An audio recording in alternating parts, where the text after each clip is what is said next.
అయితే క్షమాపణ కోరుకుంటామా, తీర్పును కోరుకుంటామా అనేది మన మీదే ఆధారపడి ఉంటుంది. ఈ వాక్యం ద్వారా దేవుడు మనతో మాట్లాడుతూ ఉన్నారు. ఆయన వాక్యాన్ని నిర్లక్ష్యం చేయకుండా ఈ బోధ వింటున్నప్పుడే జీవితాన్ని సరిచేసుకోవాలి. ఎందుకంటే బోధను తిరస్కరించిన వారికి చివరికి తీర్పును ఎదుర్కోవాల్సి ఉంటుంది. కాబట్టి దేవుని కృపాకాలంలో ఆయన స్వరాన్ని విని విధేయత చూపడం జ్ఞానంగా ప్రవర్తించడమే. ఆయన తీర్పు తీర్చడానికి కంటే బోధించడానికి ఎక్కువ ఇష్టపడ్డారు. సత్యాన్ని తెలియచేసి రక్షించటానికి ఆయన మొదటి రాకడలో ఆయన ఎంతో కోరుకున్నారు. ఈ విషయాన్ని మనం గుర్తించాలి.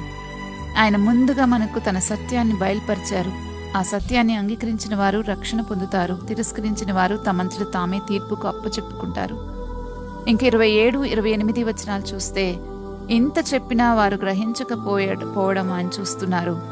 28వ వచనంలో ఆయన అంటున్నారు, మనుష్య కుమారుని పైకెత్తినప్పుడు నేనే ఆయనననియు నా అంతట నేనే ఏమీ చేయక తండ్రి నాకు నేర్పినట్టు ఈ సంగతులు మాట్లాడుచున్నాననియు మీరు గ్రహించెదరు అని ప్రభు అన్నారు. ఈ మెసేజ్ మీరు పూర్తిగా వినాలి అని అనుకుంటే కింద లింక్ ఇచ్చాము. ఆ లింక్ ని క్లిక్ చేస్తే అది మిమ్మల్ని బైబిల్ స్టడీలోకి తీసుకుని వెళ్తుంది. అక్కడ పూర్తి మెసేజ్ ని వినగలరు.